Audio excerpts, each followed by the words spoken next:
Everything's good? Thank you. I'm excited to be here. It's an extraordinary group of people, and it's my first time in Hong Kong, and honestly, it's one of my favorite cities I've ever visited, so I'll hope to come back. And now, so this is a text in two parts, a set of ideas articulated alongside two different projects, Sense and Sense first, and then Our Short Century. And then it's developed into a set of questions and vocabularies to address a contextual view of performative practices in our times. Short introduction. The first part is more directly addressed to a field, a set of practices and institutions and events like this one to speak to these times and these questions in our time. The second section is closer to life, the body, and abstraction. It has a less teleological and less practical gaze. And I'll begin in the big picture, the image with context, and then move this question of institutions and disciplines into a question of frames, movement within a frame. Opening up the idea to discompose, a term I've been using in my practice that I think resonates with the larger questions of performance practice and the spaces that it occupies. I'll walk away from the narrativity of institutions and disciplinary boundaries and focus on time and fragments, so discomposing into a field of these orbiting affiliations. Part one is titled, Act So That There Is No Use in a Center, which is a Gertrude Stein quote from Rooms. Act so that there's no use in a center. And part two is titled, The Joy of Discomposing. And to spy the end in the beginning, I'll say that the fragmentation and nomenclature of part two, the discompose, is queer and formal, queerly formed, structural, discomposing space through time. I will write into these form-free phrases, structures to be alive inside, not to be the thing itself, and uncounted futures. The end in the beginning, loose ends all about the unstable value of kairos.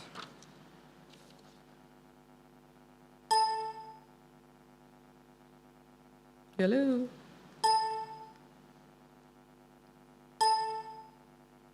Oh.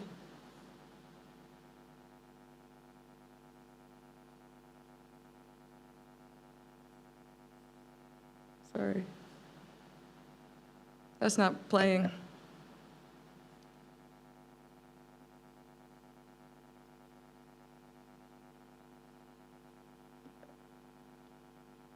Sorry, I just, it would be good if the video played, but, because it's 15 minutes. Are you gonna do it or should I? He's gonna do it. Okay.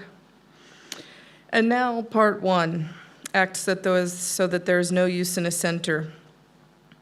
Oh, I need the video.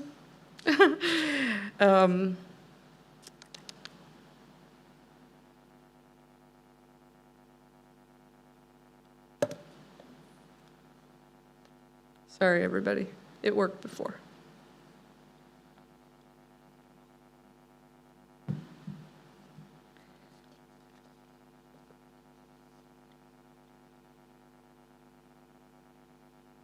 There you go.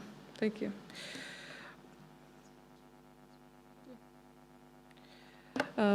What you see behind me is two things. There we go, okay. What you see behind me is two things. Firstly, it's a performance video I made in 2010 titled Sense and Sense. Sense and Sense is a project I did in Stockholm that takes aim at their central public square, Sergels Torg, which is designed as part of the social democratic state to be the site of political manifestations in the city. And it is, in fact, used this way. I was interested in use and proper use, in regulation and improvisation. If one site is designed for political speech, what happens to the rest of the city? Also, and importantly, this abstract pattern of the square is the graphic identity and representation of the city. On posters, announcements, this repeating pattern represents Stockholm City, an abstraction representing free movement, representing a city, an idea of a city. I wanted to use the vernacular movement of the place, the walking to the subway, to the shopping, to explore the complex and abstract ideas of the site. So I asked MPA, my collaborator, friend, and interlocutor for 10 years, to walk on her side. We didn't practice, but we talked about it, how to create the illusion of movement. You have to push your shoulder harder into the ground and lift your hip in order to move your leg forward. The arm precedes the leg. Keep the feet flexed. Keep the butt tucked in. If the butt starts to triangulate in the back, you lose a sense of verticality. This project has two channels. You are only seeing one, the wide shot, the shot with context, and thus the more political image. The other channel is a more intimate portrait of the physical struggle needed to create this illusion of movement. The two channels together, near and far, solo and contextualize, image this struggle and illusion. So the first thing it is all of this, making a point regarding what a place is built for and how it is used, like the questions we're asking today. And the second thing is that it is a clock. This performance from one side of the square to the other took 15 minutes, so I'll use it to tell time. It's half of my time, real time, outside time, public time, body time, my part one transposed. And by the time MPA has crossed Sergel's tour, I will have walked us out into Discompose. I didn't begin my education as an artist. Instead, I'd studied international politics. I had a mentor, Iqbal Ahmad, who died while I was his student. I was in the office of another faculty member, Margaret Cirillo, when it happened. And on another day, she had been the person to say, we're here, we're queer, and we're not going shopping, which made quite a big impression on me. Iqbal died, and I let go a little bit and slipped into a photography class.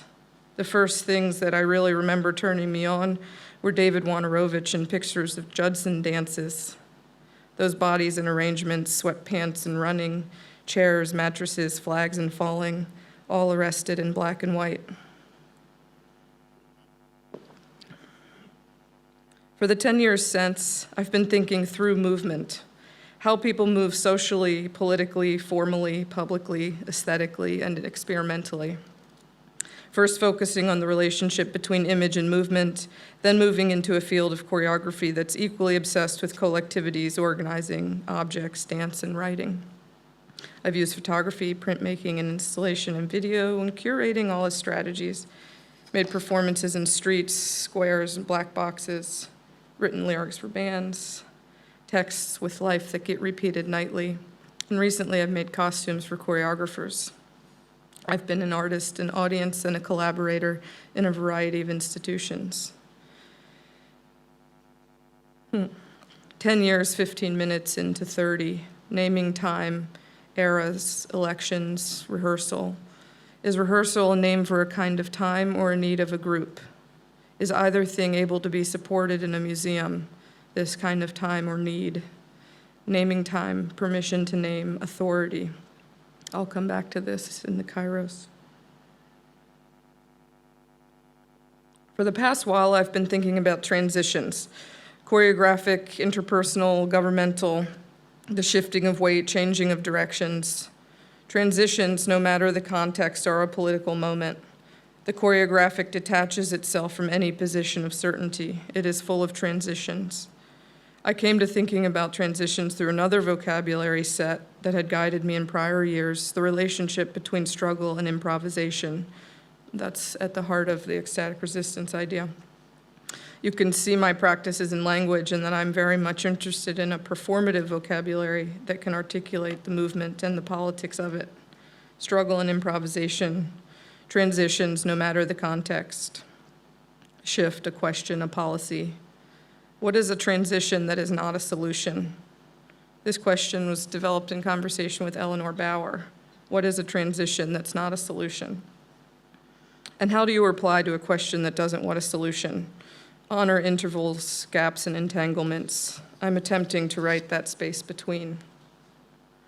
With any passing, any awareness of time, the choreographic discomposes the space around us, asking how we arrange our bodies in response. The architecture of response, in a space offered and ordered, architecture of time, ordering energies, dislodging periodalities, to be alive in there. Sorry, I'm losing my voice. I think it's that cigarette Mo gave me last night. What can we take as a score for a museological transition? This response. Sorry. One thing we know well is the bench that goes with some paintings. That's a score, even a script. As Robin Bernstein says in her text, dances with things, material culture and the performance of race. Quote, whoa. The term script denotes not a rigid dictation of performed action, but rather a necessary openness to resistance, interpretation, and improvisation. What material and immaterial things can prompt, inspire, and structure this thinking? How about some of the things and people that are already in the museum? Let's look at Lucinda Child's masterpiece, Dance, a collaboration with Philip Glass and Saul LeWitt. About this work, Childs has said, and I quote, "The conflict in dance between the image and the dancer is very much intended. I know here that she is referring to LeWitt's projection onto the dancers. I know this is formal and that dance is the title of the work. But what if we extend the metaphor into all elements of this collaboration? Glass's monumental repetition with variation, LeWitt's perspective and scale-altering projection, Child's rigorous, epic, continuous movement. Some of these elements and adjectives are of the house already built. For it is not traditional exhibition making, monumental repetition with variation." And then some of the elements are strategies for how to recognize conflict in that house.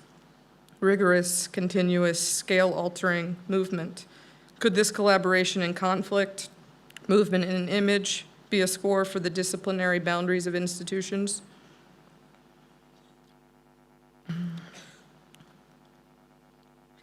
Gertrude Stein said, "The only thing that is different from one time to another is what is seen, and what is seen depends upon how everybody is doing everything. What is seen, how everybody is doing everything." In 1926, she wrote, "Composition as explanation," to talk about time sense, distribution, using everything, and a continuous present. She wasn't talking about photography or choreography, but she could have been. In her elliptical, if narrow, statement on epochal thinking, imaging and representation, what is seen and difference, are aligned with the ability, potential, and mechanics of the body and technology, how everybody is doing everything. To which I add, how everybody is doing everything is what is different, and how difference is seen. What is seen depends upon how everybody is doing.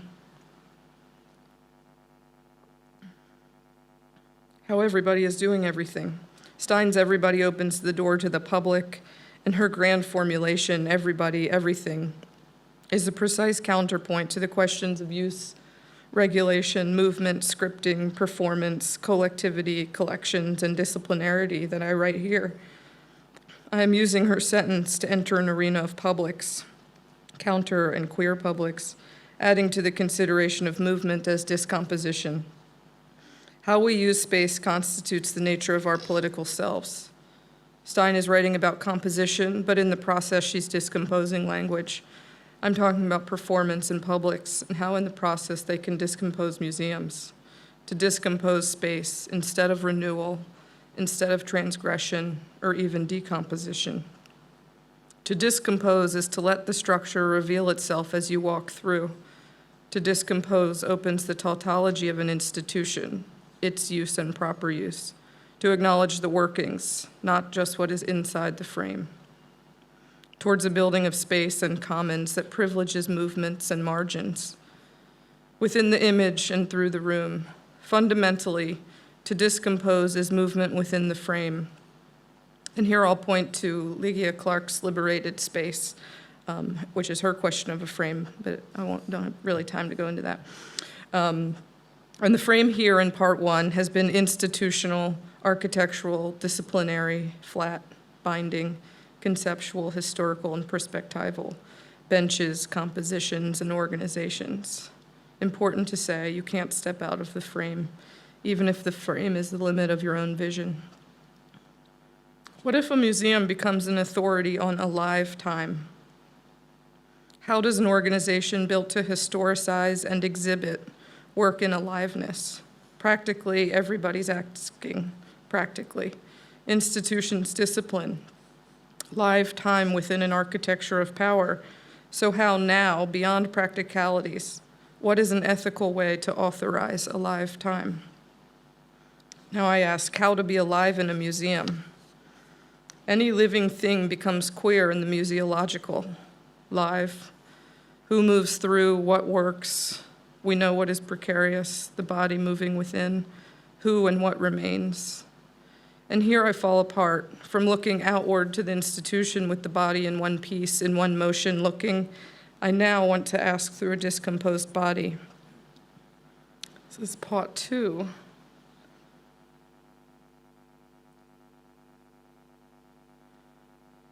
The scale has shifted. Part 2, the joy of discomposing. To discompose, movement within a frame. To discompose, a queer informal force of an uncounted future. The frame is now 2 circles and a gap. All these questions, my process vocabulary, has been guiding my work for about 2 years now. I could show other projects which would mean read more literally choreographically, but I wanted to focus on this particular choreographic element, the organization of time, and to think about movement within a frame in a non-figurative form. I first began using this term to discompose while working on a project titled Our Short Century. The project started through a question of performative time and a base desire to make time, together an alchemy. I used abstraction to discompose time, textual and calendric photograms, name a train, a chair, a butt plug, and a sundial as dynamics of the body, time, and capital, questioning scale, intimacy, and activism. I became fascinated with a sundial necklace I found in a museum in Prague. The idea that it would only really speak about where you were, an intimate time. The science of a sundial surely would lose its accuracy in movement. I fell for that loose sense, the antiquated measure of time, a question of hours and seasons, not minute intervals. This led me to thinking about trains and how they are the reason that time was standardized.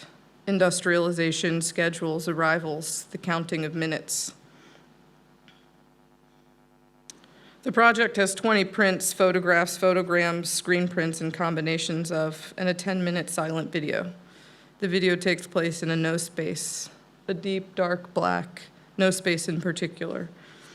The abstract kinetic action of the beginning gives way to the body. The opening sequence pulls out to reveal a leg, and then the means of the abstraction is revealed, a little black sock, a cotton foot bag that turns the leg into an industrial piston. The video is structured with a chorus, a series of images repeating between a motif of a turning head. These repeating images, a person suspended over a body-sized sundial, the body posed in repose, and the almost still image of a train entering a rear. The circular moving of the head, turning like a clock turns, is revealed to require considerable effort. Zooming out, legs are seen below the curtain, several bodies turning one. When the camera later circles around this choreography and reveals the effort, we're in historical theater, in historical time, performative time, and collaborative time. On a stage, no longer, no place. The photogram calendars, I call them calendars, looking as they do like moon calendars, and looking as they do as polite, formal abstractions, are photograms. They're direct records of light and time. Each individual shape is a separate exposure. I used the butt plug as if it were a sundial, positioning it under the exposing light of the enlarger. With any variation in its position, it creates another shadow, and often looks like a light bulb, which is, of course, great. This list of words acts like a coda to the exhibition. The objects are the seed of the humor. The plug implies the body, but not figuratively.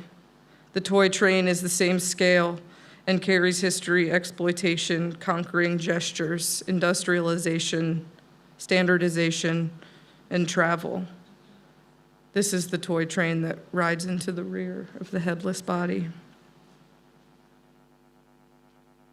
And then police arrested time, printed in a rainbow. This print speaks more directly to the power, regulation, and containment. How time is out of control and used to control. It is a force. In the phrasing, there is a tension between nonsense and brutality. There is a rainbow of escape, power, and stillness.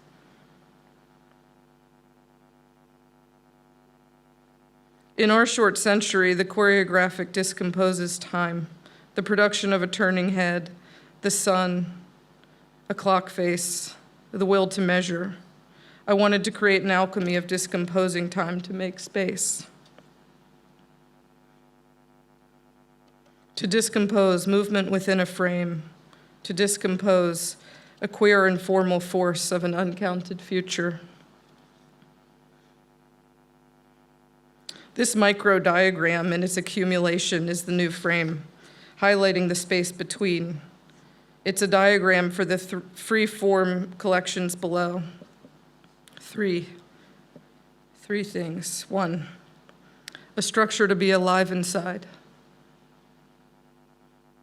A structure to be alive inside. This is how I say that I work, that I am interested, thank you, that I am interested in building structures to be alive inside. This is the idea of a performance and a collaboration.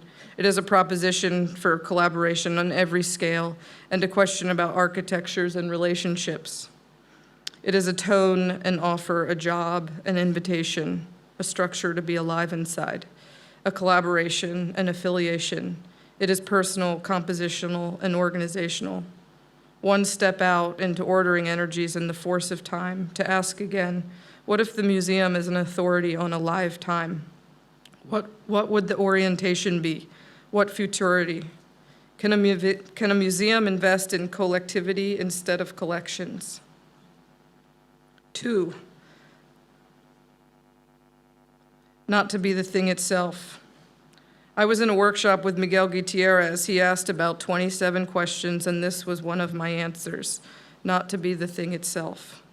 Again, it is a question of collaboration and affiliation. Primarily, this is where I find the transitional gap, the space of permission. I am interested in forms where the idea and delivery travel through a space of permission, becoming activated variably, not to be the thing itself. This is a form-free area. It occupies the margins and honors marginalia. It is a transition that is not a solution. Uncounted futures. The bell never stops tolling. We have arrived in the chironic realm of uncounted futures, the beginning and the end, the queer form of futurity, a time beyond the pendulum, after the permissive orbiting. Elizabeth Grosz wrote about a politics of surprise. I'm interested in that horizon, beyond the will to measure.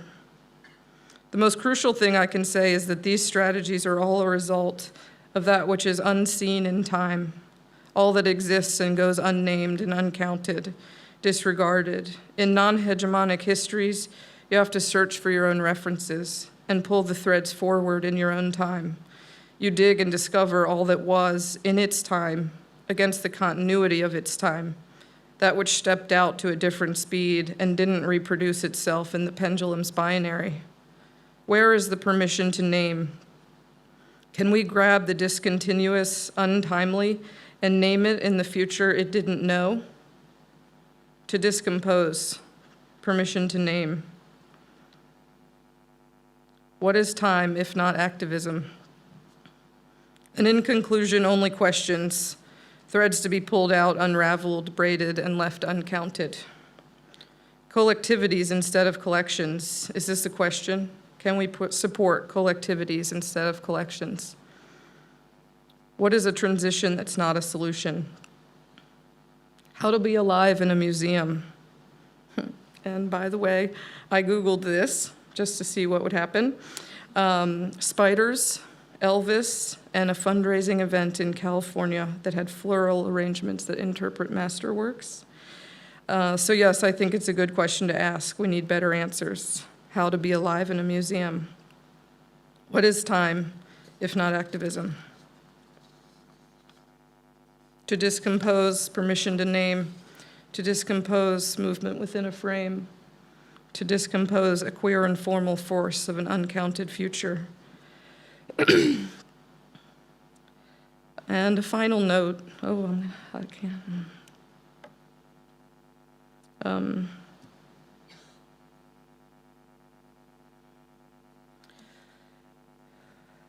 I wanted, oh, I can't do it.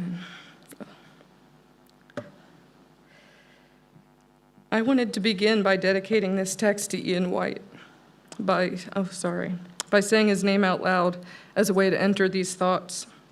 As I had the pleasure of talking with him about this in our last conversation, but I couldn't start by saying his name. It hits me. He was a beloved friend and an inspiration, I know, to many of you. And I just wanted to dedicate these uncounted futures to him. Thank you.